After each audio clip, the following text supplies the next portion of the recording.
Hey, what's going on YouTube? This is Sever7, and today we are taking a look at the Brown Yeager M V3, and that's with the ultimate goal of seeing if it's worth adding to your collection or your daily carry rotation. Now, this knife was sent to me by Brian Brown. Thank you for that, Brian. I much appreciate it. And it will be going back to Brian after this review is done. This was designed by Brian Brown, and the OEM for this knife is Riot. So jumping right into it, we've got a bead blast for the titanium scales and a really handsome tuxedo look with the blacked out hardware and the triple stripe milling. We have a 75% titanium backspacer, also blacked out, and it's crowned, which is awesome. Makes for a much more comfortable grip because it's not only crowned, but it's raised. So it might be kind of hard to tell. But whenever you're holding this knife, all you feel back here is that crown spine. Over here, we have the same blacked out hardware, the same triple stripe milling, and then we have a deep carry milled titanium pocket clip, non-reversible. Had to double check because I forgot to look earlier. I really love the look of this pocket clip. It goes in and out of the pocket with just one hand. So you don't have to like jostle and straighten out your pocket before you can put it in. Just in and out, one hand. Love it. And then we've got very tasteful branding. That's the Brian Brown logo right there on the lock bar relief cut. And something I want to tackle really quick. Some people prefer the lock bar relief cut on the inside. Some people prefer it on the outside. This is considered on the outside. So the reason outside is superior is because it gives us more structural integrity, because this lock bar is supporting the blade, right? So we want as much support for that blade as we can get. And if the lock bar cutout relief is on the outside, we have a straight line all the way up. If the lock bar relief cut was on the inside, we'd have a straight line, and then we'd have an empty space, and then we would continue with our lock bar. So we don't want that empty space over here. We want this to be as structurally sound as possible. So if the lock bar relief cut is on the inside, it's still structurally sound. That just means that this line right here is going to be on the outside, which means you'll have a straight line and then a void, and then you'll have this piece out here, if my finger shenanigans are shedding any light on that. But that's ultimately the difference. It's just this way it's more sound. Now, that's only going to come up in the most extreme of circumstances. So some people still put the lock bar relief cut on the inside just so they have a clean lock bar. They don't have anything breaking it up. But I actually like the look of lock bar relief cut on the outside. So, all right, let's talk about the ergonomics. So like I was saying earlier, we have this crowned backspacer, which just melts right into your hand. Pocket clip disappears in hand. It's very comfortable. I've got plenty of room to fit my fingers right in here. And because my fingers are fitted in here, I don't feel like I'm going to lose grip or slip out. Even in like a wetter environment, I feel locked in and I feel secured, right? And that hole's big enough to get two fingers in. So I really like that. You do have a choke up spot right here, a little flat space that you can use.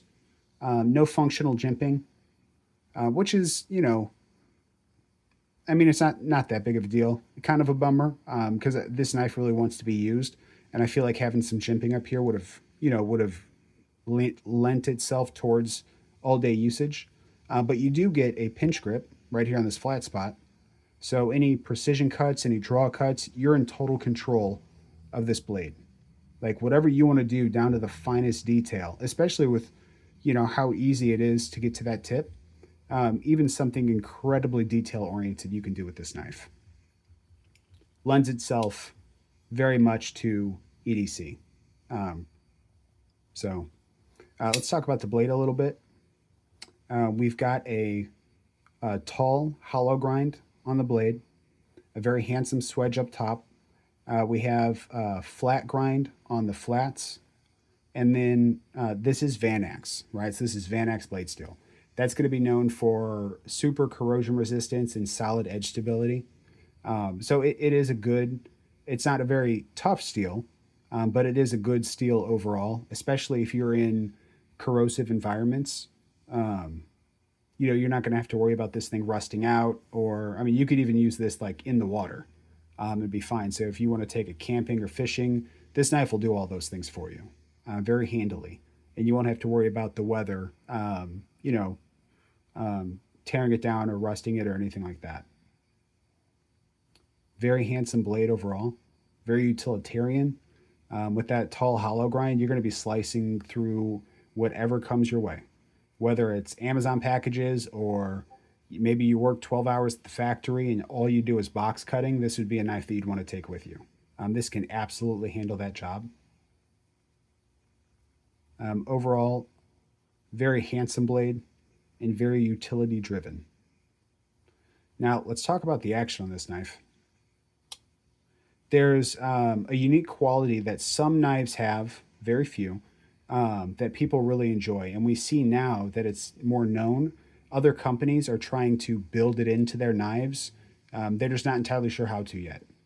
We've seen some places do tuning forks. We've seen other places use creative milling to get like a reverberation. And this knife didn't do any of those things, but somehow still manages to have it.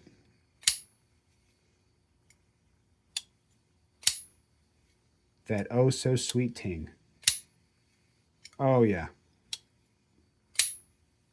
So good. We have a good amount of lock bar tension, which means we have the tension feels great for the deployment.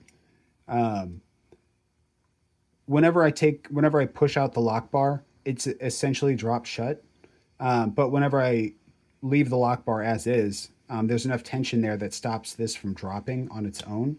I feel like that could be remedied with just a little bit of oil.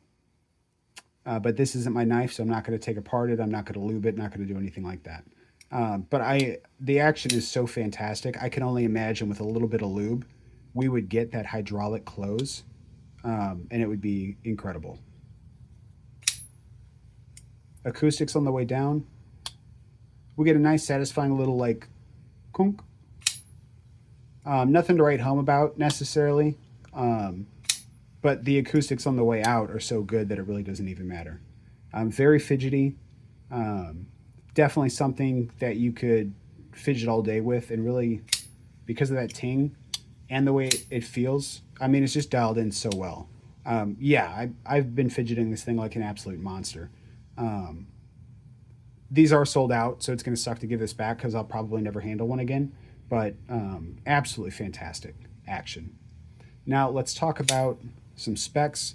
Overall, we have 7.5 inches length. We have a blade of 3.2 inches, a blade to handle ratio of 0.74.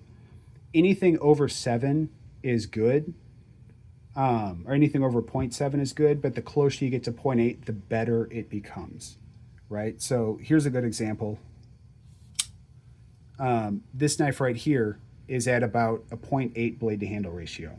So we kind of start to get that 50-50 look, right? So I actually think this is like a 0.8 or 0.81 blade to handle ratio, right? Now 7.4 isn't bad at all. Like as long as we're over 7, we're in good shape. But the closer you get to 8, oh, sorry for the shake, guys. The closer you get to 8, the better off you are, right? And then the website lists the weight between 4.6 and 4.8 ounces. This knife feels thick. Like it feels not thick, but it feels like it's got some weight to it. But I didn't think it was over 4 ounces. I thought this was sitting like high 3s maybe. So that's to say that it carries lighter than what it actually is. Now let's do some size comparisons. Up against the third best Civivi ever made, only third to the two Visions. We're going to bust out the real steel Sylph. And it looks like we're coming in about half an inch shorter than the brazen and about half an inch longer than the real steel Sylph. And then I lost the Gotov, which is my second favorite budget knife of the year. So until I find it, we're going to replace it with the Big Idea Design Overlook. And it looks like we are about 1 3/4 inches longer than the Overlook. All right, what's the price on this bad boy? Well, this price, or the price on this knife is $375, right? That's not a small amount of money. And for anybody wondering, you don't have to spend $375 to get a functioning pocket knife. You can go over to Migron's website for $29 and some change and pick up a good functioning knife, right? This knife, you know, if you're shopping at the $30 range, then you're not at a point in your journey where you're necessarily looking at knives like this. And that's fine. Like, we all build up, we all take our time. And, you know, a lot of people never reach this price tier, or they simply don't want to, right? They don't want to spend that much money on a knife. So just keep in mind, if you're that type of consumer, there's nothing wrong with that, but this knife isn't necessarily geared towards you. So at $375, we have to look against its realistic competition. So we have Jack Wolf knives that come in at like $350, and those are S90V. And then we also have Vero, where they have like their Lux and their Novas and the mini variants. And those, I want to say, are coming in. The majority of them are like $405, $415, right? So they're, you know, $40 to $50 more expensive than this. So using that as kind of my price gauge, I'm going to say this knife is priced very well. Now, if you don't want to take my word for it, that's fine, but just know at $375, these are completely sold out. And if you shop on the secondary, you know that these hold their value very well on the secondary. So at $375, I do think that that is a fair price for this knife. I think you're getting a lot of bang for your buck. And while at $375, you have a ton of options, right? There's so many options out there. It's going to be, you know, at that point you're past like utility, and it's going to be really about what speaks to you more. And this is a design and a blade shape that I think speaks to a lot of people, right? So like, if I had $375 and I was shopping, is this a knife I would add to my collection? Absolutely. Now, I say collection, I mean, this would be a daily user for me. It wouldn't be a save queen, right? It's not meant to be. So for me, it wouldn't be a save queen. I would use it all the time, but I would definitely spend $375 on this knife. It's just too good. There's something to be said about the user experience. So quick, like a little bit of lore about me is whenever I was making money and I was employed, I was shopping for a new car. I was shopping in that $25,000 to $30,000 range. And I was looking for something sporty that had, 4 seats. So I looked at the Toyota 86. I looked at the Mustang. I looked at can't remember the name of it now. Whatever. I looked in that general vicinity for cars. Now, the Toyota 86 generally got laughed off because it had the lowest amount of horsepower in the class. It was 210 horsepower.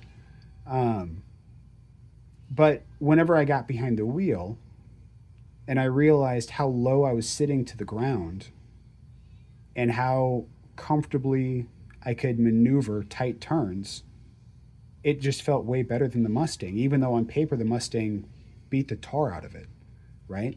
So there is something to be said about user, I just said the word, what is it? User experience. And this is kind of like that Toyota 86, where, you can put it down on paper and you can itemize all the materials and stuff like that, but you have to really get it in hand to know what it's like.